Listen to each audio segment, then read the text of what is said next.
Lalu seketika, sang rampok pun tersungkur tewas. Seorang rampok lainnya ketakutan dan langsung melarikan diri. Seperti ajaran gurunya, Sumanto mengulum ibu jari dan menjilat mata korban. Tujuannya adalah agar korban dapat mati dengan tenang. Khawatir pembunuhan tersebut terungkap, Sumanto membawa mayat perampok ke dalam ladang tebu.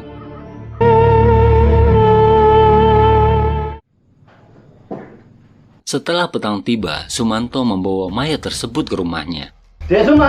Lalu tiba-tiba Pak Karmin bertamu ke rumah Sumanto. Sumanto segera menutupi mayat perampok dengan kain lalu membuka pintu.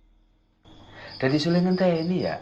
Pak Karmin meminta uang titipan Sumanto untuk ayah dan ibunya. Namun saat memasuki rumah, Pak Karmin curiga dengan seseorang yang terbaring di kamar Sumanto. Sumanto pun berdalih bahwa temannya tersebut mabuk berat hingga tak sadarkan diri.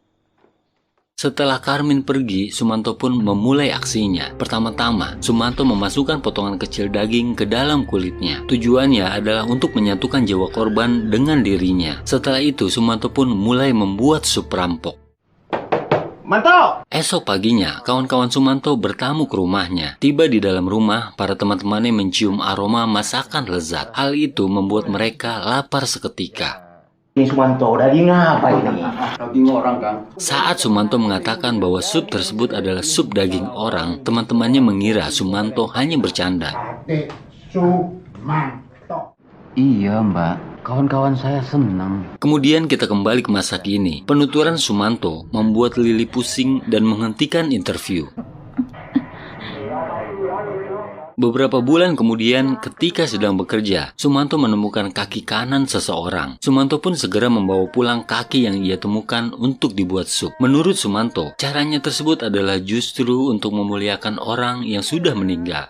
Kemudian kita kembali ke masa kini. Lili menginap di sebuah hotel di Purbalingga untuk menulis semua kesaksian Sumanto. Sumanto pun bercerita pada tahun 1996 ia kembali ke Purbalingga. Di jalan, Sumanto berpapasan dengan Rasmini. Namun saat itu, Rasmini telah memiliki anak. Seketika itu juga, hati Sumanto remuk redam.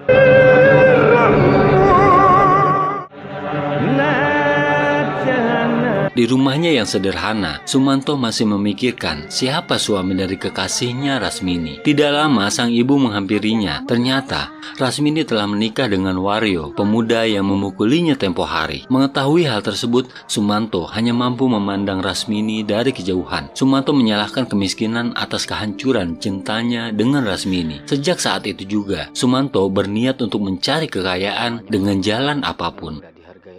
Beberapa hari kemudian, saat Sumanto pulang, pintu rumah sudah terkunci. Ayah dan ibunya pun sudah tidak ada di rumah tersebut. Tidak lama, seorang tetangga menyerahkan kunci rumah pada Sumanto. Ternyata, ayah dan ibunya telah pergi ke Sumatera untuk bekerja.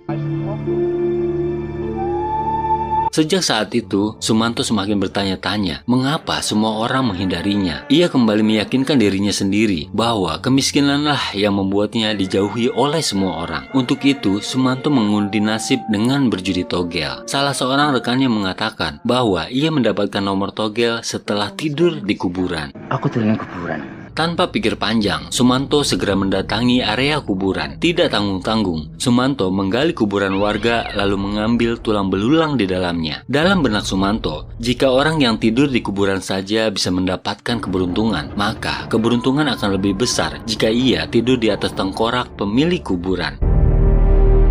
Hari demi hari pun berlalu, namun bukannya menang judi, Sumanto justru kalah terus-menerus hingga terpaksa harus menjual rumahnya. Iya kan? Sejak saat itu, gelagat Sumanto semakin aneh. Bahkan, ia berani memakan ular hidup-hidup di persawahan. Sejak kejadian tersebut, para warga menganggap bahwa Sumanto sudah gila. Maret 2002, ke Lampung. Kemudian kita kembali ke masa kini. Lili menulis kesaksian Sumanto hingga pukul 3 pagi. Esok malamnya, para warga di sekitar mentahlilkan seorang ibu muda yang baru meninggal. Di sisi lain, kuburan ibu muda yang tengah hamil tersebut sedang dibongkar. Sesosok orang tak dikenal mencuri mayat ibu hamil tersebut. Padahal saat itu, Sumanto sedang dipenjara. Esok harinya, bocah pengembala kambing melewati area pemakaman. Tiba-tiba, bocah tersebut terperosok ke dalam lubang kuburan yang terbuka. Akhirnya kejadian pun terungkap. Lili mendatangi TKP untuk melaporkan kejadian tersebut pada atasannya. Lili sempat menduga ada orang lain yang mempelajari ilmu seperti Sumanto. Siang harinya, Lili menemui Sumanto untuk meminta keterangan. Namun kali ini, Sumanto tampak enggan untuk berbicara pada Lili. Ini cuma pertanyaan singkat. Bener, nggak ada hubungannya aku ini. Sumanto sudah terlihat lelah dengan kehadiran Lili yang selalu ingin tahu. Namun, Lili terus membujuknya untuk memberikan informasi. Hal itu membuat Sumanto habis kesabaran. Iya, Mas.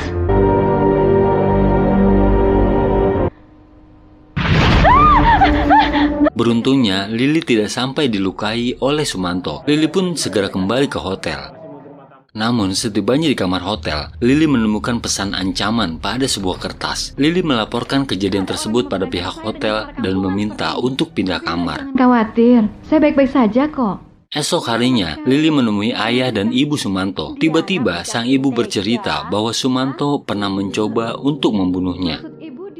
Hal tersebut terjadi di Sumatera. Saat itu, Sumanto meminta uang pada sang ibu untuk membeli motor. Sumanto diminta menunggu hingga sang ibu menikah dengan seorang bupati. Jawaban sang ibu membuat Sumanto tersinggung hingga langsung mengambil golok dari rumahnya. Dong wes tau mangan uang yuk. Ke uang tuh aja macam-macam. Soalnya kau jaluk apa? Usah kena. Beruntung, sang ayah melerai dan berhasil menenangkan Sumanto. Akhirnya, Sumanto pun sadar dan menyesali perbuatannya. Orang apa-apa. Lalu, beberapa hari kemudian, Sumanto sedang berhadapan dengan seorang jambret yang tengah dikepung warga. Saat sang jambret mencoba kabur, Kisirat dengan mantranya membuat jambret tersebut menjadi patung. Mati dengan aku. Akhirnya, sang jambret pun habis dihakimi warga. Kemudian, Kisirat mengajak Sumanto menuju rumahnya. Lewean, Kang. Bisa apa? Kaya atau enggak itu bukan soal bakat. Di rumahnya, Kisirat menawarkan ilmu untuk kaya raya pada Sumanto. Sumanto berkata ia akan melakukan apapun untuk dapat menjadi kaya raya. Ternyata ilmu yang ditawarkan Kisirat adalah pesugihan. Sumanto pun mempertanyakan cara dan syarat pesugihan yang dimaksudkan oleh Kisirat. Kemudian Kisirat menunjukkan 6 tengkorak mayat yang telah ia kumpulkan. Ternyata syaratnya adalah Sumanto harus memakan 7 mayat perawan atau ibu hamil. Dengan catatan, sang mayat bukanlah korban bunuh diri. Perawan atau... Selanjutnya kita kembali ke masa kini. Saat pulang ke hotel, Lili telah ditunggu oleh seseorang. Saya Burhan. Ketika ditemui, orang tersebut mengaku bernama Burhan, paman dari Sumanto. Burhan mengajak Lili untuk menemui guru Sumanto, Kisirat. Mbak mau ikut saya? Kemana? Tanpa disadari oleh Lili, Burhan sebenarnya adalah guru Sumanto yang bernama Kisirat. Lalu seketika, Kisirat memukul Lili hingga pingsan lalu membawanya pergi. Saat tersadar, Lili telah berada di sebuah pabrik tua. Pabrik tersebut menjadi tempat Kisirat untuk menyimpan korban-korbannya. Ternyata, Kisirat pernah mendatangi Sumanto di selnya. Bercerita tentang aku ke mereka. Kisirat melarang Sumanto untuk memberitahu apapun tentang dirinya. Bahkan, Kisirat mengancam akan mencelakai keluarga Sumanto jika sampai menceritakan hal apapun tentang dirinya. Mau tahu tentang siapa Kisirat? Dengan ditumbahkannya Lili, maka syarat pesugihan Kisirat akan terpenuhi. Tetapi kemudian, Lili melawan dan kabur.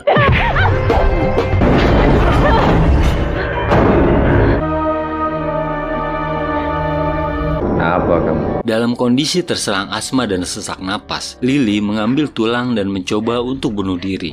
Ini cara yang tidak lazim dan aku mau menolong Sumanto dengan cara yang menurut kamu asma. Saat Kisirat mendekat, ia menyerangnya dengan tulang tersebut. Lili pun berlari sekuat tenaga untuk menghindari Kisirat. Karena tidak mengetahui jalan keluar, Lili justru semakin naik ke lantai atas. Namun Kisirat selalu berhasil menemukannya.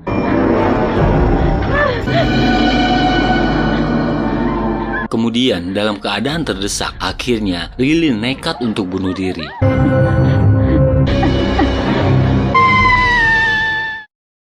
Lalu apa yang terjadi selanjutnya? Setelah beberapa minggu dirawat, Lili kembali pulih. Ia mengunjungi Sumanto untuk berterima kasih. Ternyata sebelumnya Lili telah diberitahu Sumanto bahwa mayat korban bunuh diri tidak dapat dijadikan tumbal. Isi Rat bisa musnah kalau berurusan dengan orang yang bunuh diri. Bukannya benar-benar bunuh diri, Mbak.